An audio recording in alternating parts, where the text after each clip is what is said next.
BJP मुख्यालय पर आज सुबह 11 बजे बीजेपी की संगठनात्मक बैठक होगी। इस बैठक में बीजेपी के जिलाध्यक्ष, प्रदेश पदाधिकारियों समेत पार्टी के प्रमुख नेता वर्चुअल माध्यम से जुड़ेंगे, जिसे पार्टी के राष्ट्रीय अध्यक्ष जेपी नड्डा लगभग 12:30 बजे संबोधित करेंगे। पूनिया की नई टीम की घोषणा होने के बाद यह पहली बैठक है। इस बैठक में पार्टी की ओर से अगले महीने में होने वाले पार्टी के कार्यक्रमों पर चर्चा होगी।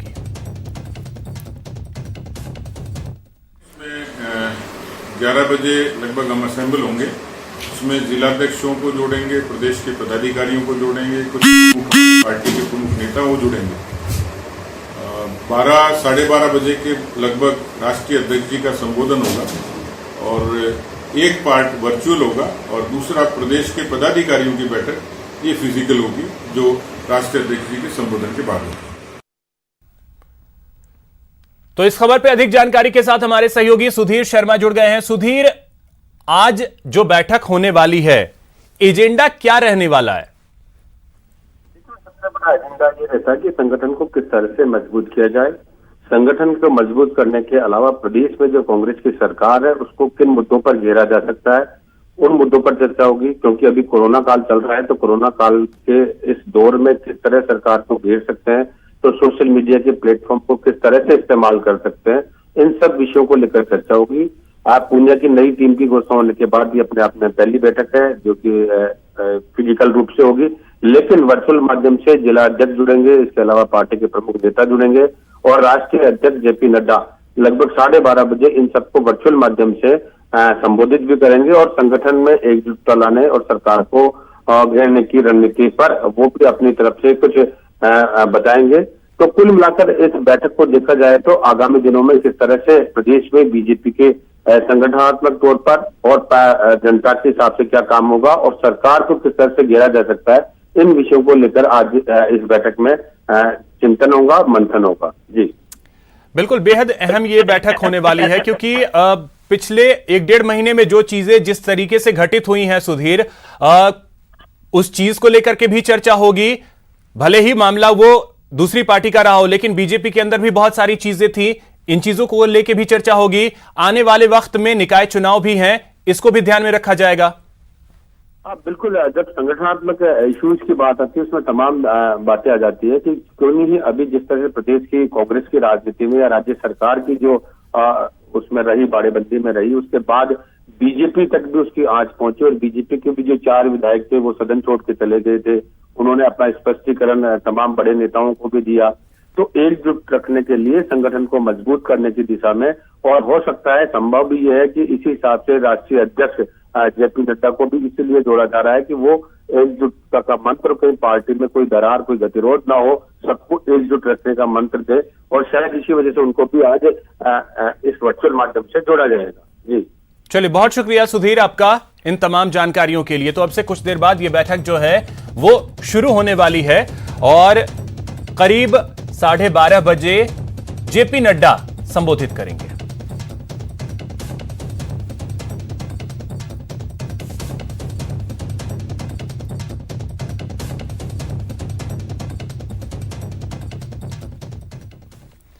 अगर आपको एक अदद आशियाने की तलाश है तो राजस्थान आवासन मंडल आपका यह सपना साकार कर सकता है।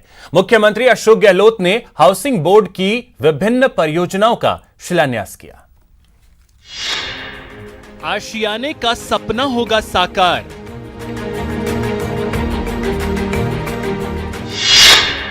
जनता से सरकार का है गहरा सरोकार।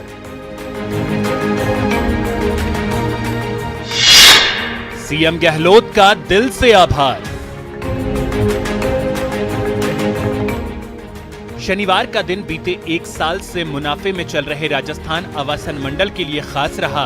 प्रदेश के मुखिया अशोक गहलोत ने हाउसिंग बोर्ड के किए गए कार्यों पर उसकी पीठ थपथपाई और अपने निवास पर हाउसिंग बोर्ड की 25 परियोजनाओं का शुभारंभ किया। 25 परियोजनाओं का शुभारंभ, जिनमें 14 आवासीय योजनाएं, 4 मुख्यमंत्री जन आवास योजनाएं और 7 परियोजनाओं का शिलान्यास। तो वहीं गुणवत्ता नियंत्रण के लिए RHB सजग ऐप और पुस्तिका का विमोचन भी किया गया। करीब 14 विभिन्न परियोजनाओं का शिलान्यास और शुभारंभ करने का जो निर्णय किया और आज वो संभव हुआ, उसके लिए मैं उनको बधाई देना चाहता हूँ। अभी हम सबने देखा प्रेजेंटेशन, जिस रूप में एक के बाद एक जब से मिस्टर पवन अरोड़ा को जिम्मेदारी दी गई है और जब से धारीवाल जी का मार्गदर्शन मिला है, मैं समझता हूँ कि जो अपेक्षा थी उनसे ज्यादा अच्छा काम करके उन्होंने दिखाया।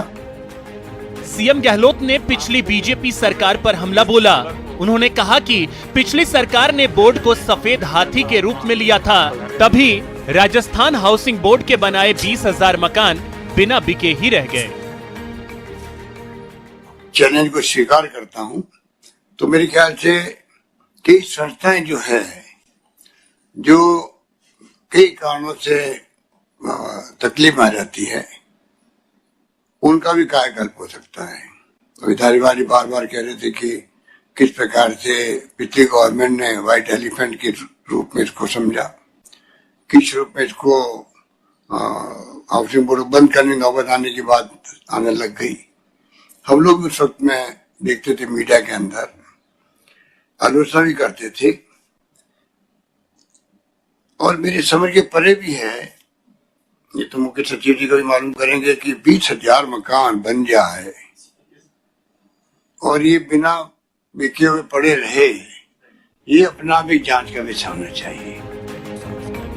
सीएम के बाद नगरीय विकास मंत्री शांति धारीवाल ने भी पिछली बीजेपी सरकार पर करारा प्रहार किया।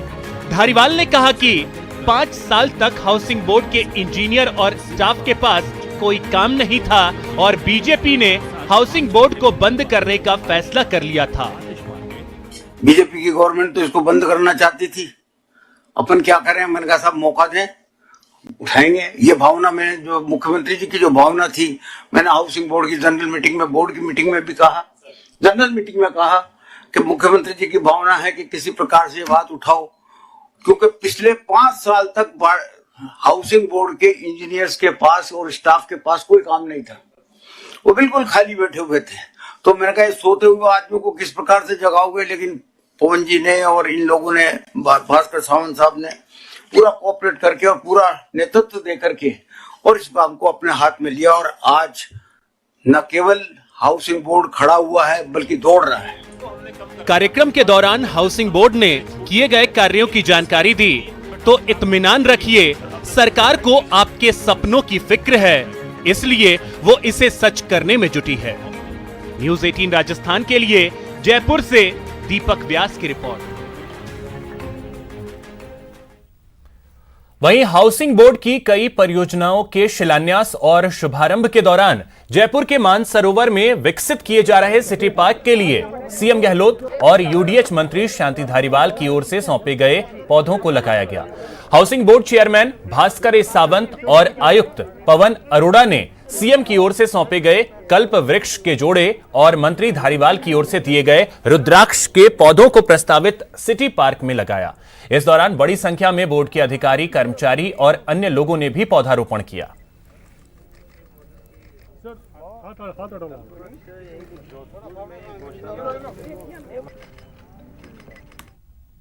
उन्होंने, मुख्यमंत्री जी ने कल्पवृक्ष का जोड़ा सौंपा था, मंत्री जी ने रुद्राक्ष का पेड़ दे दिया था।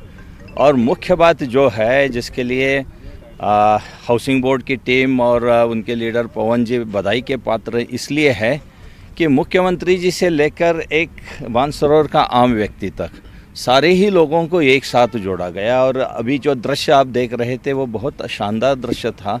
केवल पौधे लगाने की प्रक्रिया तक इसको सीमित नहीं रखा, लोगों को इसके साथ जोड़ दिया है। और चूँकि इसकी शुरुआत इस प्रकार से हुई है, तो ये मैं मानता हूँ कि निश्चित रूप से एक सफल काम हो जाएगा।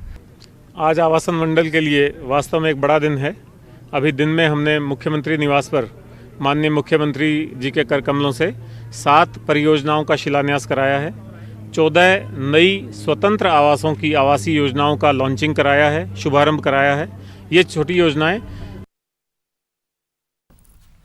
वहीं बड़ी खबर आपको बता दें बाड़मेर से है, जहां पर एक बार फिर से कोरोना ब्लास्ट हुआ है। एक साथ 27 नए पॉजिटिव केस आए हैं। ये बड़ी खबर बाड़मेर से, जहां पर 27 नए पॉजिटिव केस आए हैं। बाड़मेर शहर से 19 और ग्रामीण क्षेत्र से 8 नए पॉजिटिव मामले सामने आए हैं। जिला कारागृह में एक बार फिर कोरोना ने दस्तक दे दी है।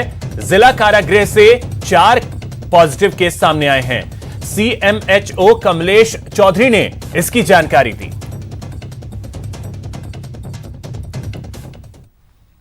उधर कोटा के एमबीएस अस्पताल में एक कोरोना मरीज संदिग्ध महिला की मौत हो गई। कैथून की रहने वाली 65 वर्षीय बुजुर्ग महिला ने एमबीएस अस्पताल में भर्ती कराने के 2 घंटे बाद दम तोड़ दिया। कोरोना की जांच रिपोर्ट आने के बाद ही मृतका के अंतिम संस्कार की प्रक्रिया पूरी की जाएगी।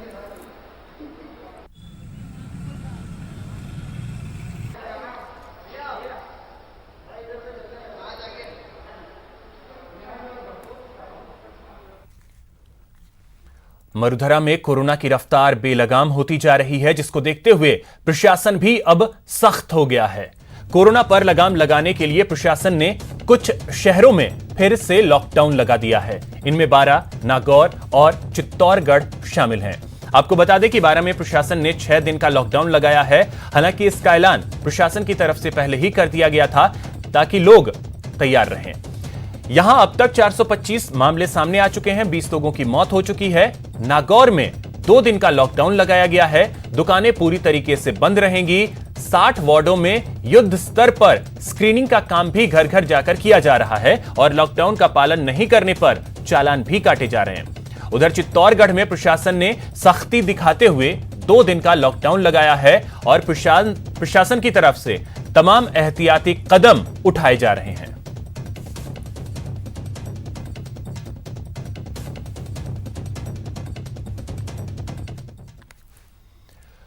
प्रदेश में सरकार कोरोना को हराने के लिए तमाम जतन कर रही है, लेकिन इसके बावजूद कोरोना रफ्तार थमने का नाम नहीं ले रही है। मरीजों की बढ़ती संख्या भी डराने लगी है। ऐसे में कुछ लापरवाही की तस्वीरें भी सामने आने लगी हैं, जो चिंता पैदा करती हैं। पहली तस्वीर झुंझुनू के पिलानी की है, जहां कैंपस प्लेसमेंट के लिए युवाओं की भीड़ इकट्ठा हो गई, जिसको देखते हुए गांव वालों ने कोरोना के डर से इसका पुरजोर विरोध किया। भीड़ को देखते हुए पुलिस और प्रशासन ने भी युवाओं को वहां से खदेड़ दिया। यहां तमाम युवा बिना परमिशन के ही आईटीआई में कैंपस प्लेसमेंट के लिए पहुंच गए थे। दूसरी तस्वीर श्रीगंगानगर की है, जहां पर शनिवार को दोपहर 2 बजे से सोमवार के शाम 5 बजे तक के लिए लॉकडाउन का ऐलान किया गया है, जिसका व्यापारियों ने विरोध किया। सिर्फ 1 घंटे पहले ही श्रीगंगानगर जिला कलेक्टर की तरफ से इसका ऐलान भी किया गया था।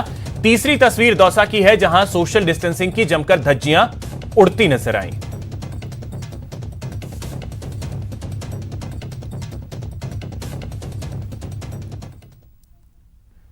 तो फिलहाल इस बुलेटिन में इतना ही। नमस्कार।